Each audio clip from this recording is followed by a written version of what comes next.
চট্টগ্রামে এবারও মুখ থুবড়ে পড়তে যাচ্ছে প্রধান সড়কে ব্যাটারি চালিত রিকশা চলাচল বন্ধের উদ্যোগে। নিষিদ্ধ করার দ্বিতীয় দিনেই অবাধ চলাচলে জেগেছে এই সংশয়। এজন্য লোকবল সংকটকে দুষছে ট্রাফিক বিভাগ। সড়কে শৃঙ্খলা ফেরানো এবং দুর্ঘটনা রোধে কঠোর নজরদারির তাগিদ যাত্রী ও পথচারীদের। দেশি পাকা টমেটো আর সিক্রেট রেসিপির কম্বিনেশনে তৈরি প্রাউন সসের বস।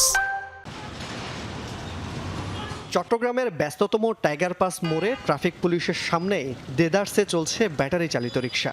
প্রধান সড়কে চলাচল নিষিদ্ধ করার দ্বিতীয় দিনেই দেখা গেল এই চিত্র। প্রথম দিনে কিছুটা কড়াকড়ি থাকলেও এরপর থেকে অনেকটাই ঢিলে ঢালা। বাধা না পেয়ে অবাধে চলছে মূল সড়কে। গণমাধ্যমের উপস্থিতি টের পেলে কিছুটা তৎপরতা থাকে, বাকি সময় সব আগের মতোই।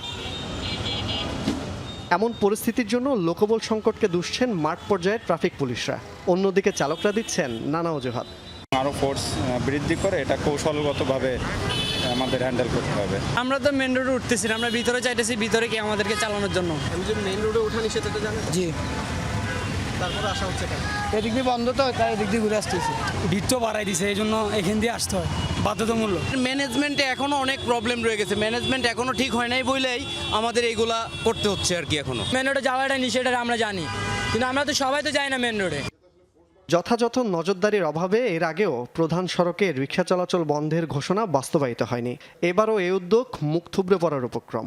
কিন্তু চালককেও যদি আমরা শাস্তির আওতায় আনতে পারি, আর সেটি করা সম্ভব, বিআরটি এবং সিটি কর্পোরেশন তারা যদি ম্যাজিস্ট্রেট নিয়োগ করে, অ্যাট দ্য সেম টাইম সরকার যদি এগুলোকে আমদানি বন্ধ করে, এই ৩-৪ ধরনের উদ্যোগ নিলে পর্যায়ক্রমে এটি আসলে একটি দৃশ্যমান সুফল পাবে বলে আমরা মনে করি। সড়কে শৃঙ্খলা ফেরানো এবং দুর্ঘটনা রোধে ব্যাটারি চালিত রিকশার পাশাপাশি মূল সড়কে প্যাডেল চালিত রিকশাও বন্ধের দাবি যাত্রী, পথচারী এবং গণপরিবহন চালকদের।